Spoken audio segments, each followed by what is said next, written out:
Vinícius Quintão e eu sou médico anestesiologista do Hospital das Clínicas da Faculdade de Medicina da USP e aqui nesse curso iremos discutir sobre anestesia pediátrica. Nessa primeira aula, iremos discutir sobre as diferenças anatomofisiológicas da criança e do recém-nascido. Os nossos objetivos de aprendizagem para esta aula serão entender as implicações perioperatórias das características morfofisiológicas da criança e do recém-nascido em relação às vias aéreas, ao sistema respiratório, o sistema cardiovascular, sistema renal, sistema digestivo, hematopoético e também do sistema nervoso central e cognição. É muito importante lembrar que a criança não é um adulto pequeno e muito menos o recém-nascido é uma criança pequena.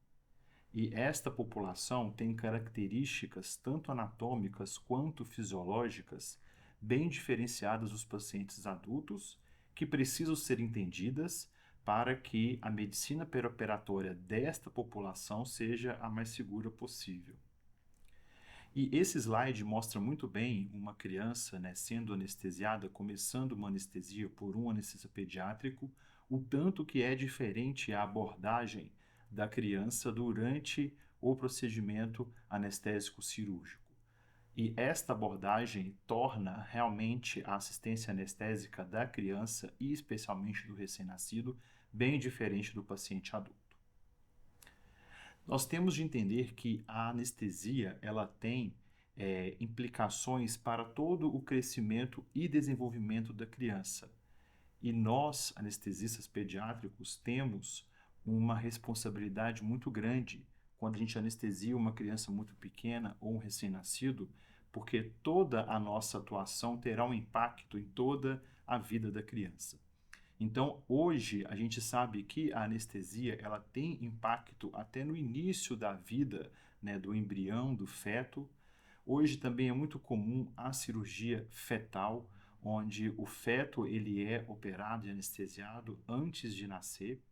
O recém-nascido e a criança menor de 1 ano, que é uma população diferente dentro da anestesia pediátrica, a criança pré-escolar, o escolar e o adolescente. Então, são várias faixas etárias dentro de uma única faixa etária, o que aumenta mais ainda a complexidade dessa especialidade. Começaremos aqui falando sobre o crescimento com algumas definições importantes. Então, o recém-nascido pré-termo é aquele recém-nascido que nasce antes das 37 semanas.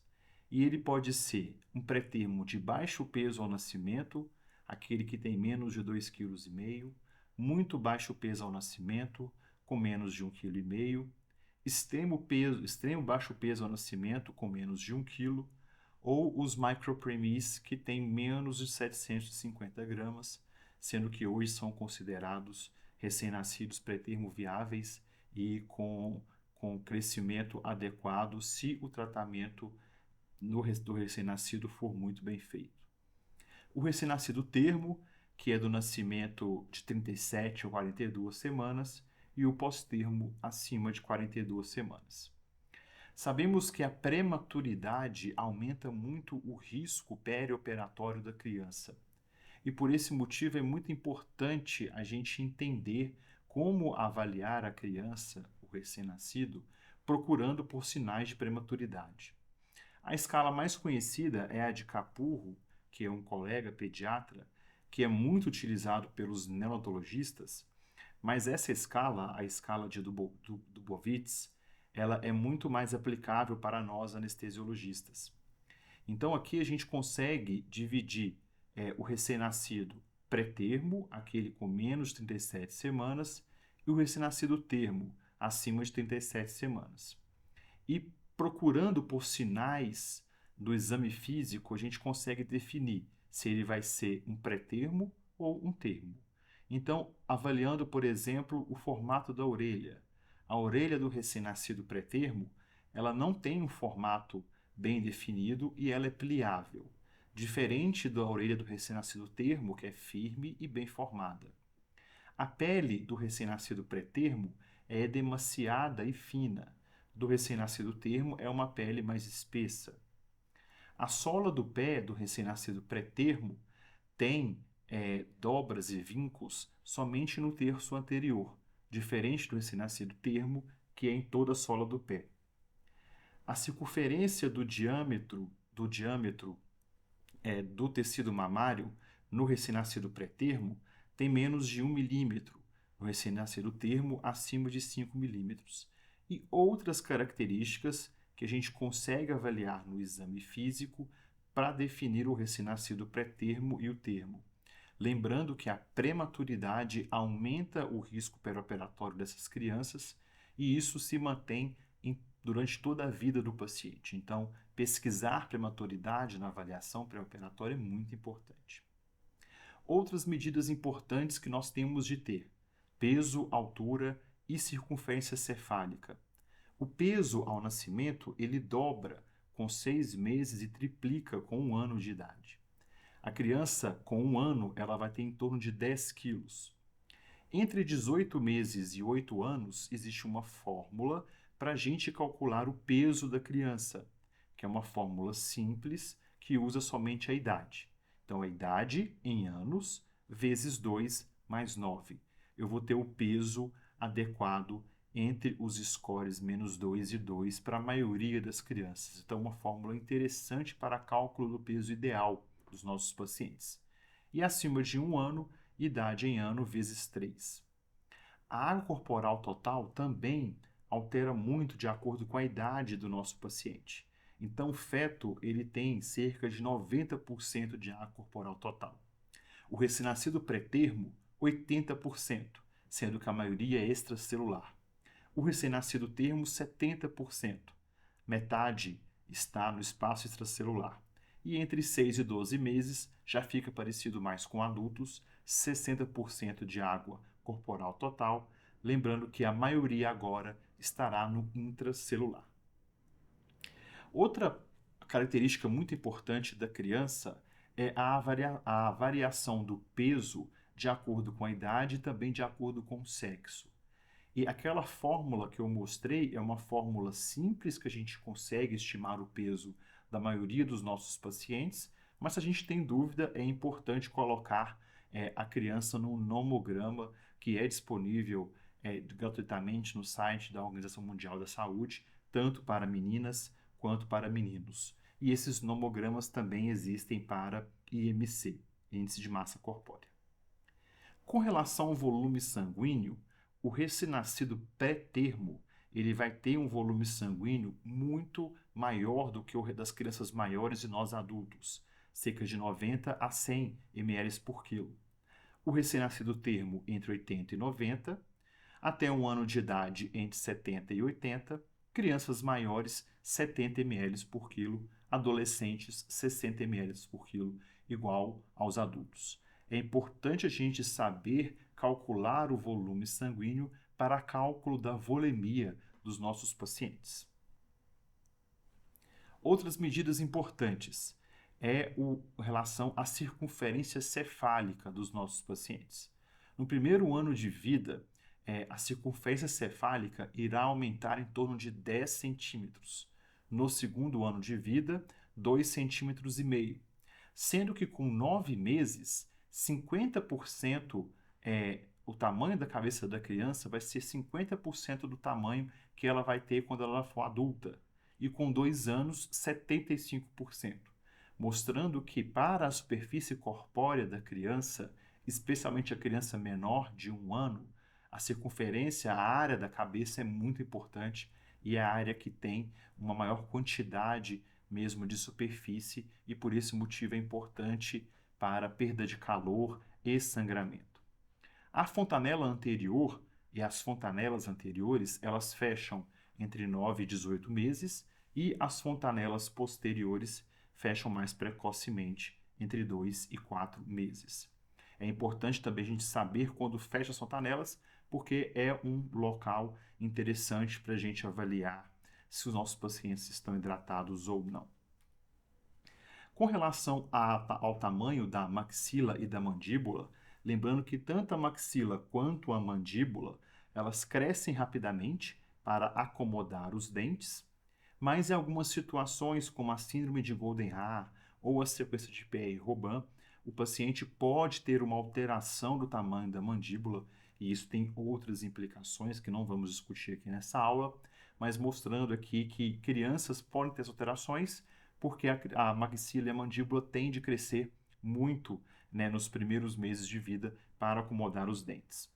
O seio frontal é o primeiro seio da face que começa a se encher de ar entre 2 e 6 anos, e todos os outros seios só vão começar a encher de ar a partir dos 6 anos de idade, né? Então, crianças menores de 2 anos de idade não irão apresentar sinusite porque ainda não têm os seios da face desenvolvidos. Dentição. O primeiro dente, ele começa a surgir por volta dos 6 meses de idade. E a partir daí, um dente irá aparecer até completar 20 dentes com 28 meses, que são os dentes temporários, né, ou dentes de leite. O primeiro dente permanente ele vai aparecer com 6 anos e a troca completa entre 6 e 8 anos. E aqui eu coloquei quais seriam as implicações para a anestesia, né, da dentição. Várias.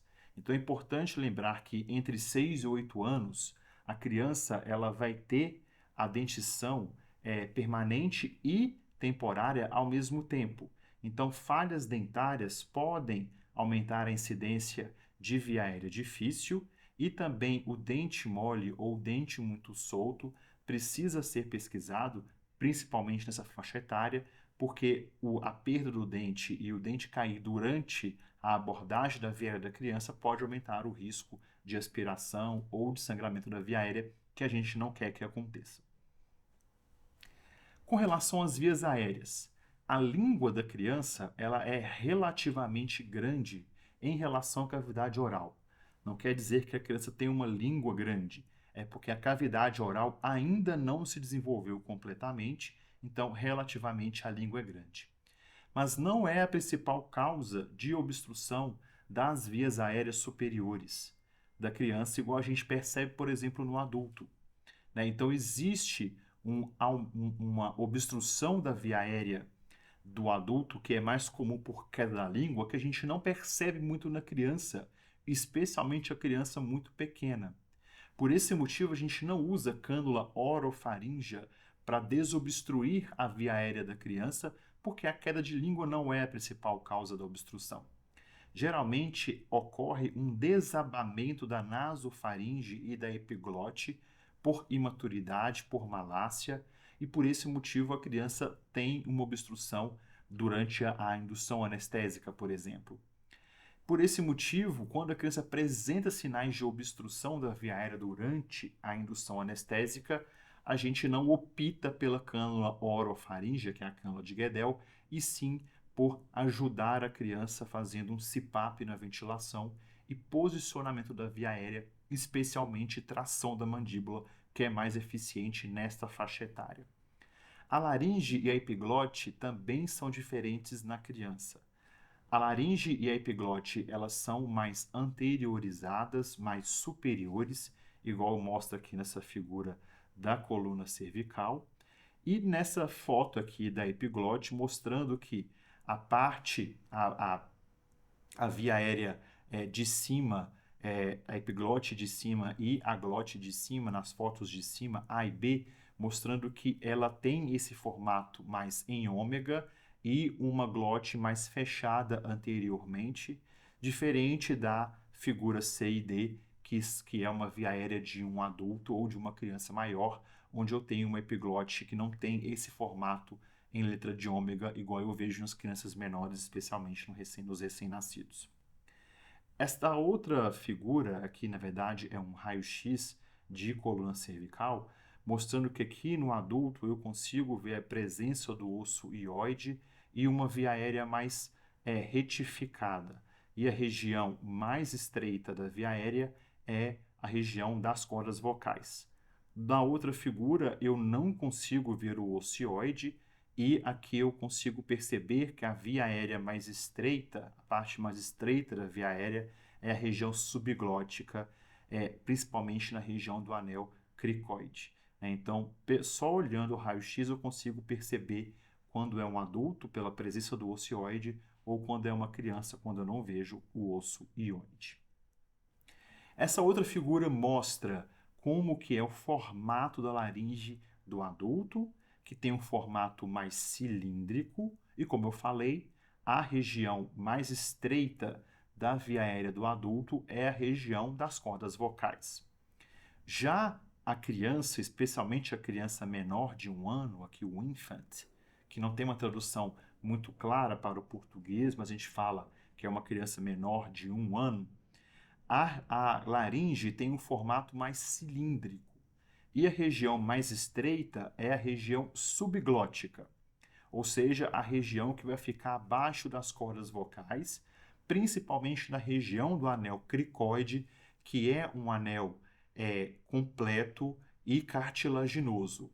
Então, por esse motivo, é a região mais estreita e é uma região que não se expande quando a gente passa, por exemplo, o tubo endotraqueal. Por esse motivo, é a região mais estreita da via aérea da criança. E isso é muito discutido na literatura.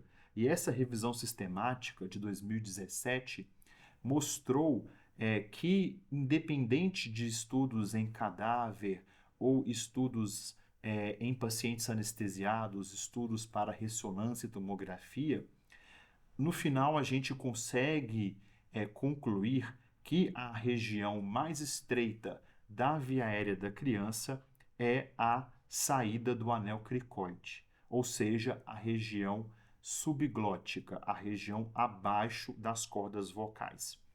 E apesar de ser a região mais estreita, essa região tem um formato mais elíptico. E por esse motivo, né, apesar de ser uma região estreita, mais estreita do que a região das cordas vocais, por ter esse formato elíptico, é importante a gente passar, se for possível, um tubo com cuff ou um tubo com balonete para que o tubo não fique com espaços ao redor e ocorra vazamento. E esse estudo conclui mesmo que, apesar de outros estudos com tomografia e ressonância contestar que a região epiglótica, que a região subglótica é a região mais estreita da via aérea da criança, aqui a gente consegue perceber nessa primeira foto aqui mostrando que eu consigo ver as cordas vocais, mas a região subglótica é a região mais estreita. E como a região subglótica tem um anel cricoide, e o anel cricoide é um anel completo cartilaginoso, vai ser a região mais estreita das vias aéreas da criança. Com relação ao diâmetro da via aérea, e aqui vale para qualquer parte da via aérea superior ou via aérea inferior da criança. Essa figura aqui é muito ilustrativa e a gente consegue perceber que uma diferença anatômica leva a uma diferença fisiológica muito importante. Então, aqui mostrando que a via aérea de uma criança menor de 1 ano, né, aqui de novo como infant, que é criança menor de 1 ano, tem um diâmetro de 4 milímetros e de um adulto 8 milímetros. Quando ocorre um edema por qualquer motivo, vamos imaginar que um edema de via aérea superior muito comum na criança, que é a laringotraqueite viral ou a CRUP, esse edema é de 1 milímetro. Para uma via aérea de 4 milímetros, isso diminui a área de secção transversal em 75%. Diferente do adulto, que esse edema de 1 milímetro irá diminuir a área de secção transversal em 44%. Essa diminuição na criança leva a um aumento da resistência ao fluxo laminar em 16 vezes e ao fluxo turbilionar em 32 vezes. Já no adulto, esse aumento não é tão importante, 3 vezes para o fluxo laminar, 5 vezes para o fluxo turbilionar, mostrando que esse edema da via aérea superior na criança, a laringotraqueite viral, pode levar a uma situação de emergência, que é a CRUP. E essas crianças terão de ir ao pronto-socorro e receber tratamento adequado, que é uma situação de emergência. A criança entra em insuficiência respiratória. E quando nós adultos temos uma laringotraqueite viral, o sintoma mais comum vai ser rouquidão, porque o diâmetro da via aérea é maior e esse edema não leva a uma obstrução tão importante do fluxo respiratório, tanto laminar quanto turbilionar. Isso também se aplica a uma complicação, a um evento adverso respiratório pós-operatório, que é o estridor pós-extubação. E o estridor pós-extubação é muito mais comum na criança do que no adulto. Outra parte importante que nós temos de entender na criança é o posicionamento das vias aéreas. Então, essa foto aqui mostrando um bebê que está por cima de um coxim, e esses coxins estão aqui entre as escápulas. Então, os bebês, por um aumento aqui da região occipital, um coxim entre as escápulas, ele é mais adequado para que ele fique na posição olfativa, que é a melhor posição tanto para pré-oxigenação, ventilação e intubação. Já as crianças maiores, nós colocamos um coxim aqui debaixo do occipital e fazemos uma hiperextensão do pescoço para alinhar os eixos traqueal, faríngeo e oral.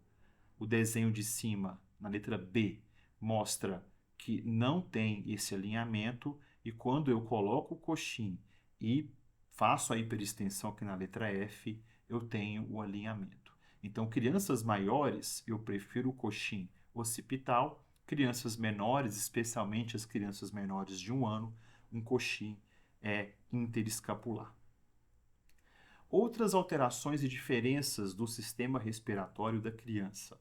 E é muito importante a gente entender a transição fetal recém-nascido. Principalmente quando a gente vai anestesiar um recém-nascido ou uma criança muito pequena, que nessa situação pode acontecer de ter essa transição de volta. O recém-nascido, ele volta a ter um sistema circulatório parecido com o feto, e isso tem muitas implicações anestésicas. Então, é importante a gente entender quais são essas alterações que ocorrem logo após o nascimento, que é a transição fetal recém-nascido. A primeira respiração, então, do recém-nascido aumenta muito a pressão transpulmonar, 40 a 80 centímetros de água.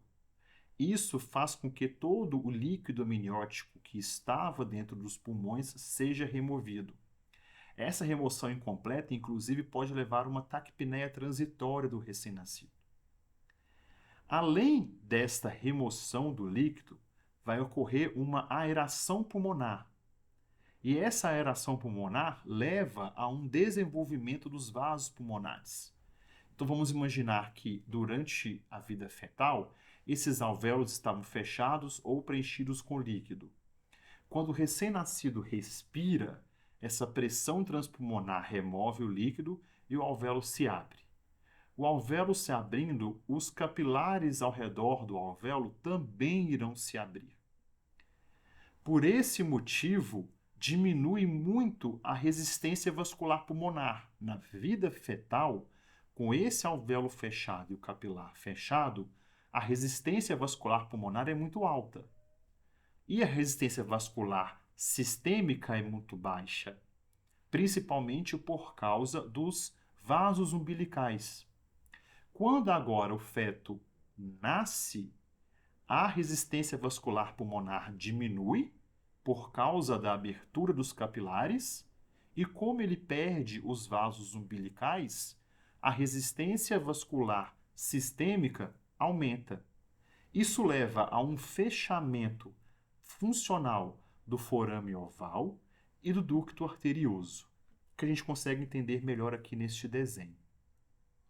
Então, para o feto, o sangue oxigenado, ele vem aqui da veia umbilical, cai aqui na veia cava inferior e vai para o átrio direito.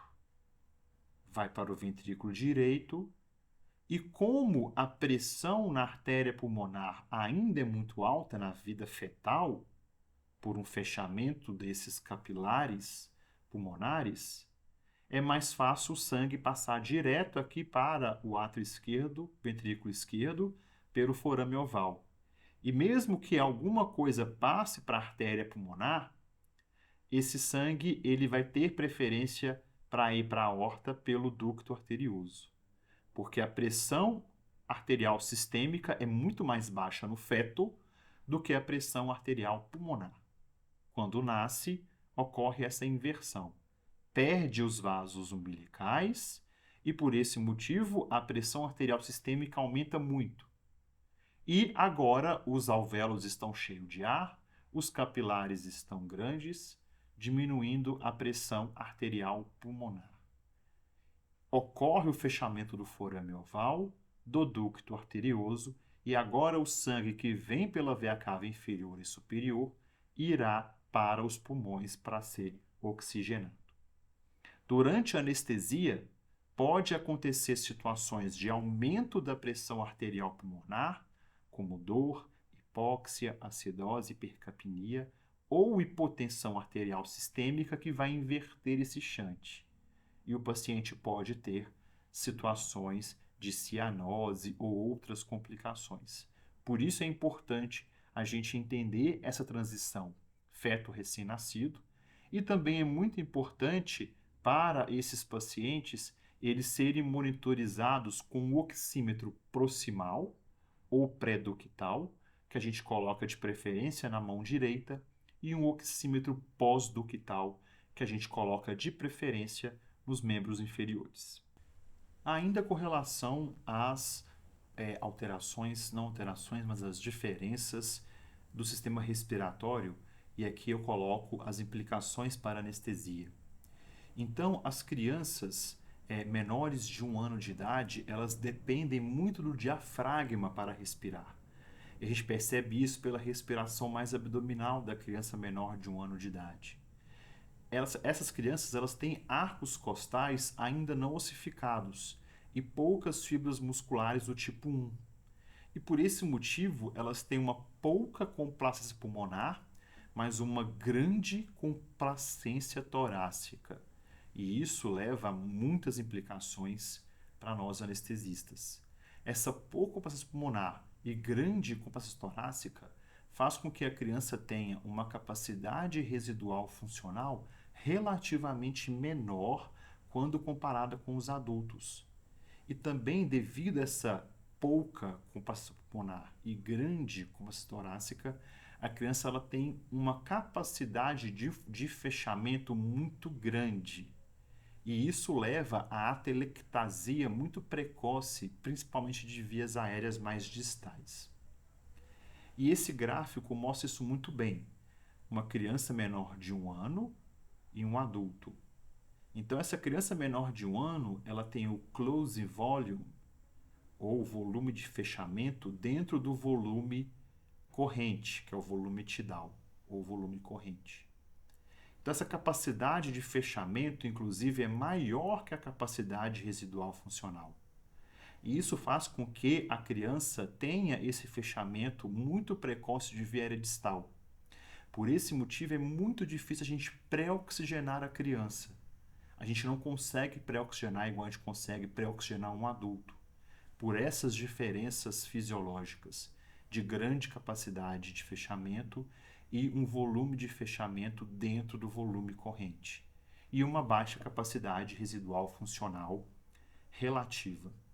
Já o adulto, ele tem um volume de fechamento fora do volume corrente e uma capacidade de fechamento menor que a capacidade residual funcional. Por esse motivo, nos adultos, é mais fácil a gente pré-oxigenar. Então, esse gráfico aqui até mostra que no adulto, essa complacência do tórax e do pulmão, quando se junta, tem esse formato mais retilíneo. Diferente da criança, que tem essa onda mais sigmoide, que é parecida aqui com a complacência dos pulmões. Então, isso torna o fechamento dos alvéolos muito mais precoce. Outra figura também mostra que existem algumas implicações para a anestesia devido a uma imaturidade da traqueia. Então, ocorre uma obstrução dinâmica durante a inspiração, principalmente da traqueia extratorácica, quando ocorre a inspiração. E por esse motivo, a criança pode apresentar sinais de obstrução da via aérea superior mais baixa, que vai resolver com CPAP, né, durante a indução anestésica. Outras alterações ainda do sistema respiratório e as suas implicações para a anestesia. A hipóxia, ela não potencializa a resposta à hipercapnia, igual a gente vê nos adultos. A hipóxia, na verdade, ela pode inibir a resposta à hipercapnia. E na primeira semana de vida, a resposta à hipoxemia é muito imatura. Por esse motivo, o recém-nascido pode ter a apneia, principalmente nos recém-nascidos pré-termos, que têm uma idade pós-conceptual menor de 60 semanas de idade, e por esse motivo aumentando muito o risco perioperatório dessas crianças. E a simples anestesia inalatória pode aumentar esse risco, mostrando que recém-nascidos pré-termo têm o risco aumentado. A PaO2 das crianças varia de 60 a 90 milímetros de mercúrio, e a hemoglobina fetal ela tem uma afinidade pelo oxigênio muito maior, igual a gente mostra aqui nesse gráfico. A hemoglobina fetal ela segura muito mais o oxigênio para ela. Tanto é que o P50 da hemoglobina fetal, o P50 é qual o valor da PaO2, 50% da hemoglobina está saturada. Na hemoglobina fetal, que aqui está em azul, é de 19. Na hemoglobina tipo adulto, que é a hemoglobina A, que está aqui em vermelho, é por volta de 27. Estou mostrando que o P50 da hemoglobina fetal é muito menor, né? Ou seja, a hemoglobina fetal tem mais afinidade pelo oxigênio. Essas são alterações que são importantes que a gente tem que considerar, principalmente no pós-operatório. Lembrando que algumas alterações que são bem típicas dessa faixa etária pode aumentar o risco perioperatório dos nossos pacientes. Passando agora para o sistema cardiovascular, e isso se aplica muito para os recém-nascidos e crianças menores de 1 ano de idade. Elas apresentam um miocárdio imaturo, por vários motivos. Poucas mitocôndrias e retículo sarcoplasmático, poucos túbulos tipo T, poucos elementos contráteis com predominância de água. O coração, o miocárdio, é muito dependente do cálcio extracelular por todos esses motivos. Então, hipocalcemia nessa faixa etária é muito grave, deve ser tratada. Mas essas crianças têm um miocárdio que é mais tolerante à isquemia. Para aumentar o débito cardíaco, esses pacientes dependem mais da frequência cardíaca e não pré-carga, e eles não toleram muito o aumento da pós-carga. Eles têm uma inervação autonômica imatura, com predominância do parasimpático, e uma inervação simpática incompleta. As crianças, elas são parasimpaticotônicas. Então, todo estímulo pode levar a um reflexo parasimpático. Por exemplo, a hipoxemia no adulto leva a taquicardia. Já na criança, a hipoxemia leva a bradicardia, porque elas são mais parasimpaticotônicas. E isso também vale para o sistema respiratório. Qualquer estímulo respiratório, e o maior estímulo que a gente tem é a intubação, se nós não tivermos um plano anestésico adequado, isso pode levar a um reflexo parasimpático, que para o sistema respiratório é a broncoconstrição. O controle da frequência cardíaca é parasimpático, e a frequência cardíaca ela varia de acordo com a idade, igual é mostrado aqui nesta tabela. Isso também se aplica para a pressão arterial. A pressão arterial também varia de acordo com a idade, tanto a sistólica quanto a diastólica, mas existe uma fórmula para a gente calcular a pressão arterial sistólica no quinto percentil, que é esta: 70 mais 2 vezes a idade em anos, que é aplicável para as crianças a partir de 1 ano de idade.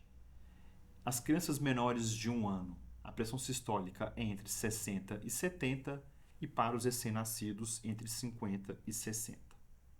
Mas existe um site que a gente usa muito, que é um site interessante, que é uma uma questão prática para medir a pressão arterial média.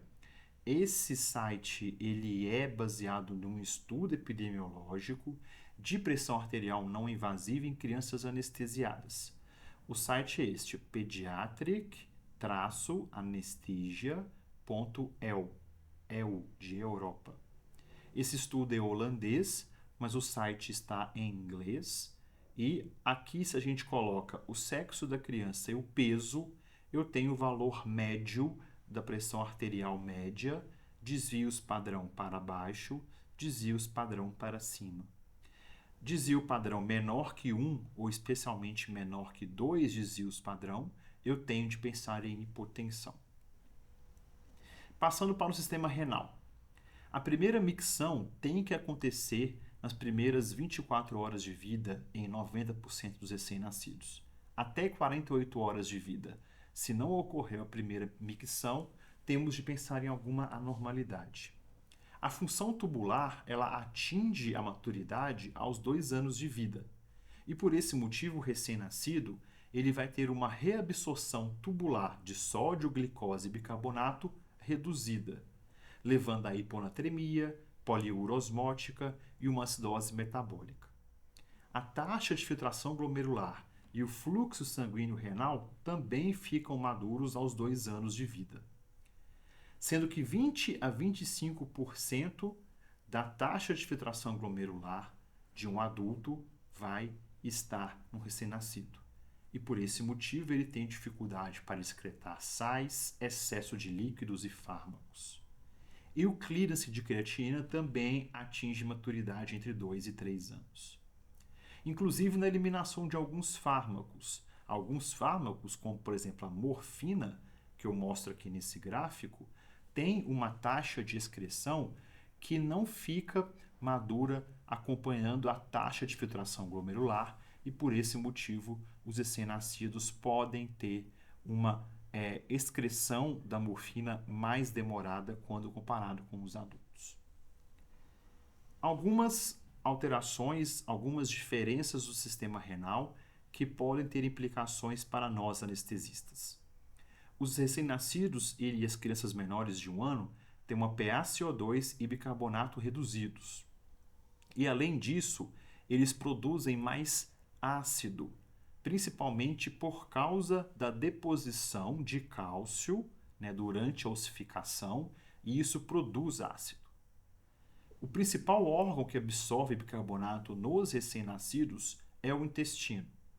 E por esse motivo eles têm um equilíbrio ácido-base muito delicado.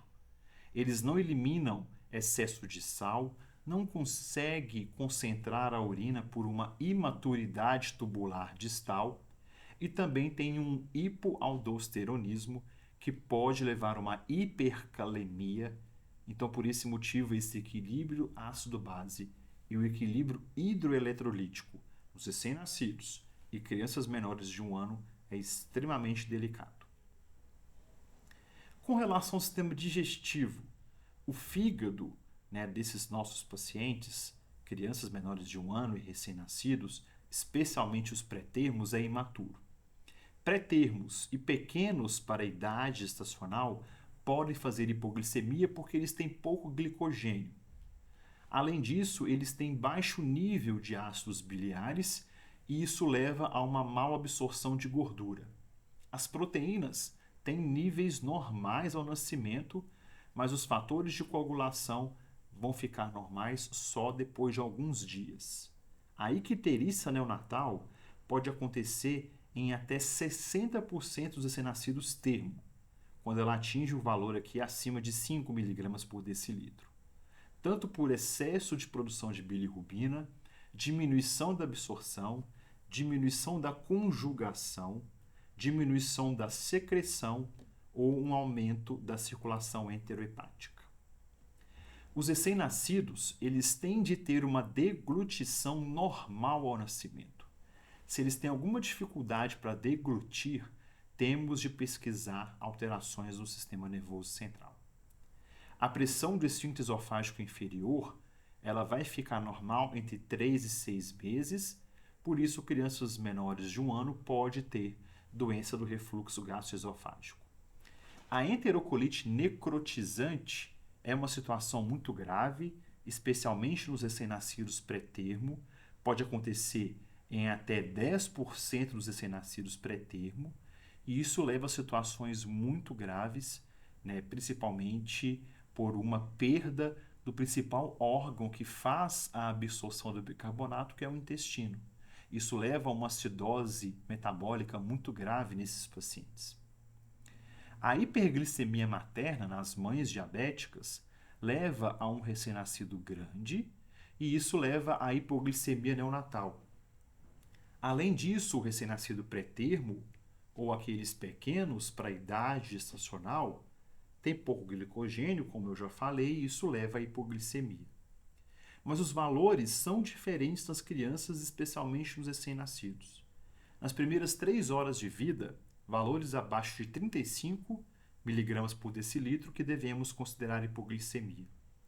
Entre 3 e 24 horas de vida, menor que 40, as próximas 24 horas de vida até o final da vida neonatal, menor que 45, crianças 60.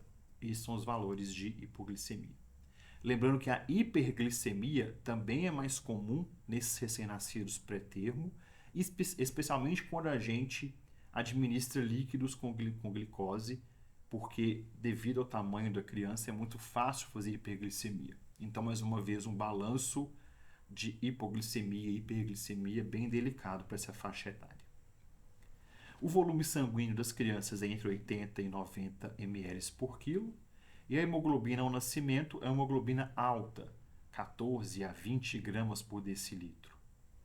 Por volta de 9 semanas, 12 semanas, essa hemoglobina vai cair para 10, 11, por diminuição da eritropoiese e também por perda da hemoglobina fetal. Para compensar essa perda da hemoglobina fetal, ocorre um aumento do 2,3 de fosfoglicerato, o que leva essa curva aqui para a direita, igual mostra aqui nesse gráfico, essa linha azul. Isso torna a hemoglobina menos afim pelo oxigênio, liberando-o com mais facilidade para os tecidos. Aos 2 anos de idade, a hemoglobina volta aos valores normais. A leucopenia é comum nessas crianças, especialmente nos recém-nascidos de muito baixo peso, e isso predispõe às infecções bacterianas, por isso é muito comum a sepse neonatal. Trombocitopenia não é comum e os fatores de coagulação, principalmente os vitamina K dependente, que são os fatores 2, 7, 9 e 10, a criança nasce com 20 a 60% dos níveis de adulto, por esse motivo é importante a vitamina K profilática. E para a gente concluir, o sistema nervoso central e a cognição. Até os 7 anos de vida, ocorre uma intensa mielinização e uma sinaptogênese, mostrando que o cérebro da criança é extremamente plástico. Isso torna o cérebro da criança muito imaturo e suscetível aos fármacos, nutrição, ao ambiente e à estimulação. Mas é importante que nós, anestesistas, tenhamos uma noção dos marcos de neurodesenvolvimento, da função motora fina, da linguagem e do relacionamento pessoal-social.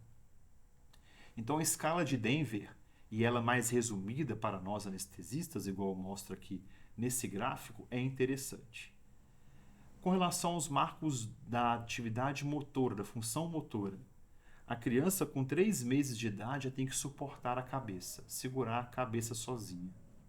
Com 6 meses, ela já se senta sozinha. Com 12 meses, ela já tem que se levantar sozinha, se apoiando. Ainda não precisa andar, mas tem que tentar levantar e se apoiar sozinha. E com os 3 anos, ela consegue sentar e balançar as pernas e o pé. Com relação à função motora fina ou aquela função adaptativa, com 3 meses, a criança ela tem os reflexos de agarramento. Ela consegue se agarrar em objetos ou até nos seus cuidadores. Com 6 meses, ela consegue passar um objeto da mão para outro. Com 1 ano, ela consegue já fazer movimentos de pinça. Com 2 anos, ela consegue desenhar imitando uma linha vertical e com 3 anos ela consegue imitar um círculo. Com relação aos marcos da relação social pessoal, com 3 meses a criança ela ri espontaneamente, com 6 meses ela consegue pegar alguma coisa e colocar na boca, então a gente tem que começar a vigiar a criança nessa faixa etária. Com 1 ano de idade ela consegue beber água de um copo e com 2 anos ela consegue já brincar com jogos interativos. E por fim, há os marcos da função da linguagem. Com 1 mês e meio, 3 meses, a criança dá aqueles primeiros gritinhos, né, tentando vocalizar. Com 6 meses, você já percebe que esses gritinhos estão mais parecidos com voz, começa a falar papá, mamá. Com 1 ano e meio, ela já consegue combinar 2 palavras. Com 2 anos, consegue falar pequenas frases. E com 3 anos, ela já consegue falar o nome completo dela. Aqui eu mostro nessa figura a escala de Denver completa, mas que para a gente não tem muita aplicabilidade. É importante a gente ter noção destes marcos. Então, é essa aula de diferenças e marcos anatomofisiológicos da criança e do recém-nascido que eu queria discutir com vocês. Obrigado.